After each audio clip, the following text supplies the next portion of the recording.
Pada tanggal 31 Maret tahun 2010, Randy Stone, 42 tahun, ditemukan meninggal dunia di kantor asuransi miliknya sendiri. Randy meninggal dikarenakan tembakan jarak dekat tunggal di belakang kepala. Di tempat kejadian tertinggal bukti selongsong peluru kaliber 40. Penyidik tidak menemukan bukti adanya perkelahian atau perlawanan, dan uang tunai di mejanya juga tidak hilang. Polisi segera menetapkan kasus ini sebagai kasus pembunuhan, bukan perampokan. Di balik setiap kejahatan, selalu ada potongan-potongan kebenaran yang menunggu untuk ditemukan. Tidak ada pelaku yang benar-benar bisa bersembunyi, dan tidak ada rahasia yang selamanya bisa dikubur. Setiap jejak, sekecil apapun, bisa menjadi kunci untuk membuka misteri. Inilah kisah kriminal nyata yang akan kita telusuri hingga kebenaran terungkap. Randy Eugene Stone lahir pada tanggal 14 Juni tahun 1967 di Kansas City.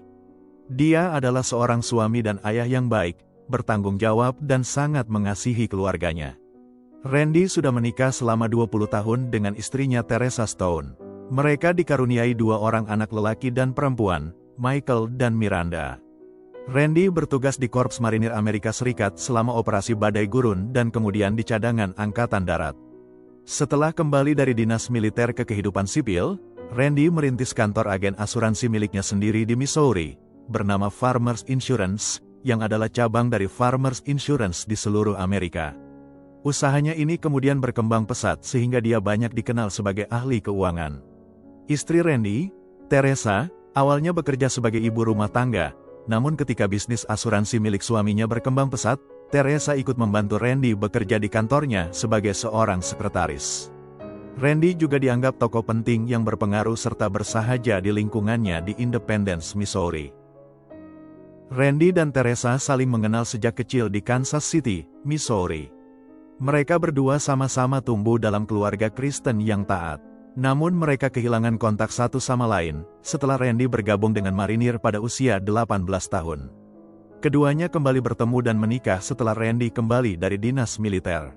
Randy dan Teresa menikah di Gereja Baptis New Hope, di Independence, Missouri. Anak-anak mereka juga dibaptis di gereja yang sama. Di luar pekerjaan di kantornya, Randy dan Teresa aktif melayani di gerejanya. Karena keahliannya dalam keuangan, Randy bahkan diangkat sebagai kepala keuangan gereja. Dia bertugas mencatat dan mengawasi uang yang masuk dan keluar. Selain itu Randy mengemudikan bis gereja, mengajar sekolah minggu, memberi nasihat pada gereja tentang masalah keuangan, menulis puisi, mengajar basket dan pelayanan-pelayanan lainnya. Sementara Teresa bernyanyi di paduan suara gereja dan membantu di dapur. Randy selalu datang di gereja untuk melakukan pekerjaannya pada hari Minggu malam dan Rabu malam, serta kapanpun jika ada kegiatan. Randy dikenal sebagai pria berhati emas, sedangkan Teresa dikenal sebagai wanita yang sangat cantik dan senang menggoda. Tampaknya Randy dan Teresa menjalani kehidupan yang saleh, murni, taat dan terlihat sempurna. Relasi Randy dan Teresa juga sangat baik. Beberapa teman keluarga bersaksi bahwa Randy sangat menyayangi Teresa. Dalam setiap kegiatan di luar rumah, sering sekali Randy mengambil waktu untuk menelpon Teresa, atau sebaliknya Teresa yang menelpon Randy. Pada tahun 1999, David Kenneth Love mengambil alih pelayanan di gereja New Hope. Jemaat menerimanya dengan antusias. Saat itu David masih muda, 38 tahun, karismatik dan energik. Istri David, Kim dan anak-anaknya juga turut mengambil peran pelayanan di dalam gereja.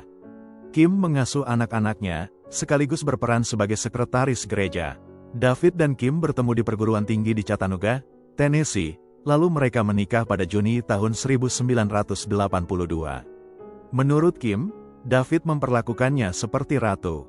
Namun seiring waktu berjalan Kim menjadi waspada terhadap para wanita, yang banyak mendekati suaminya karena ketampanannya. Dalam pelayanannya David sangat terbuka untuk menerima konseling jemaatnya. Teresa dan Randy juga menjadikan David sebagai penasehat spiritual mereka. Teresa bahkan sering menghadiri konseling dengan David, 2 atau 3 kali dalam seminggu. Pada tahun 2004, setelah 14 tahun menikah, Teresa mengumumkan dia hamil. Randy tetap setia kepada istrinya dan menganggap itu adalah anaknya, meskipun saat itu Randy sudah menjalankan prosedur vasektomi, di mana Randy seharusnya sudah tidak bisa memiliki anak. Namun tidak lama dari pengumuman itu Teresa mengalami keguguran dan dia sangat berduka. Teresa menjadi semakin aktif mengadakan konseling dengan David. Sementara itu Randy yang sangat mencintai Teresa dan merasa Teresa semakin menjauh, juga menjalankan konseling dengan David. Randy dan David akan bertemu setiap pagi untuk membicarakan berbagai masalah. Pada awal tahun 2010, Randy menemukan masalah terkait keuangan gereja dan menemukan sejumlah dana hilang tidak tercatat. Dana tersebut diketahui dikeluarkan sebagai cek yang ditandatangani oleh David. Kemudian pada tanggal 17 Maret tahun 2010, Randy mengirimkan email kepada David yang mengatakan bahwa dia sama sekali tidak setuju dengan apa yang dilakukan David terhadap keuangan gereja.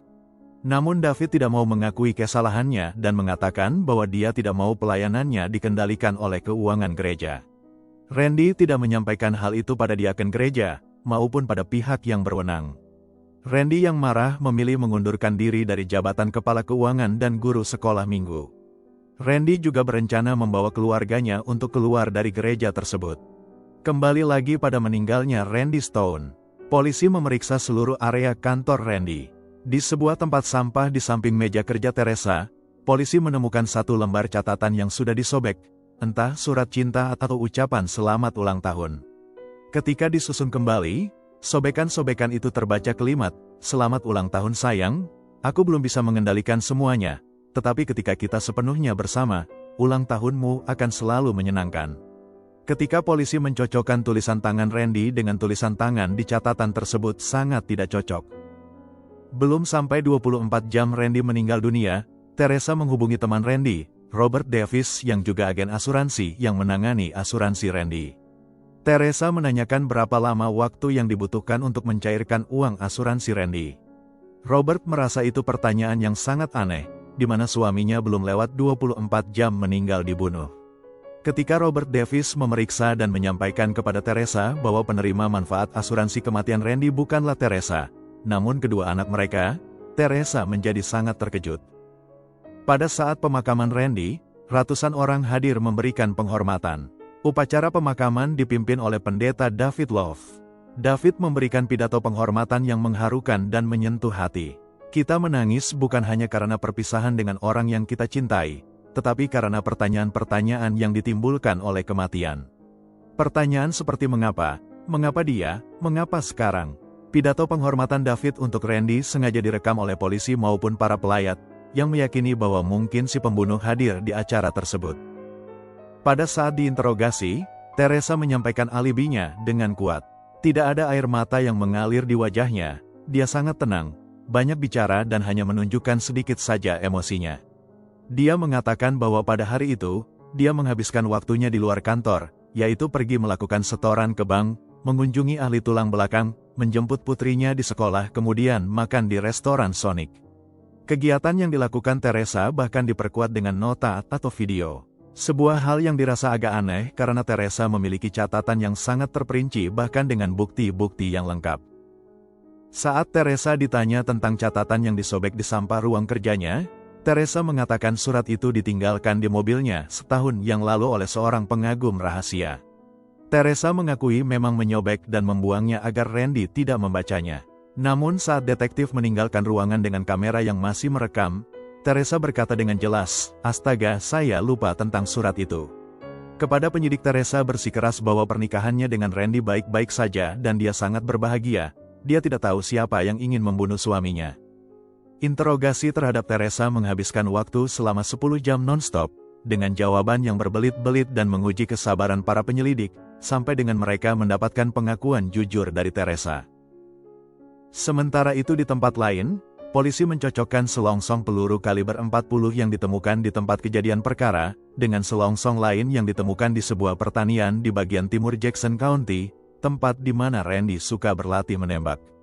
Para penyelidik menyimpulkan bahwa Randy telah dibunuh dengan senjatanya sendiri. Penyelidikan selanjutnya, polisi juga mengetahui bahwa Teresa pernah mengalami keguguran di saat Randy sudah tidak bisa memiliki anak lagi. Saat polisi menggeledah rumah Randy, diketahui pula bahwa pistol Glock milik Randy, yang cocok dengan selongsong peluru di tempat kejadian, hilang dari koleksi pistol milik Randy. Saat polisi menanyakan hal ini pada Teresa, Teresa mengatakan dia tidak tahu kemana pistol itu atau siapa pembelinya.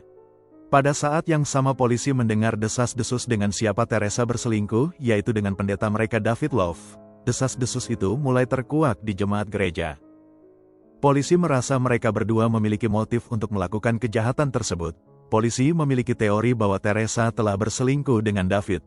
Kemudian Teresa memberikan David akses ke pistol suaminya agar bisa membunuhnya.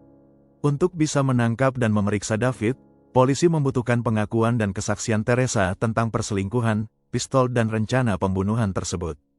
Setelah berbagai cara dilakukan dalam proses interogasi, akhirnya Teresa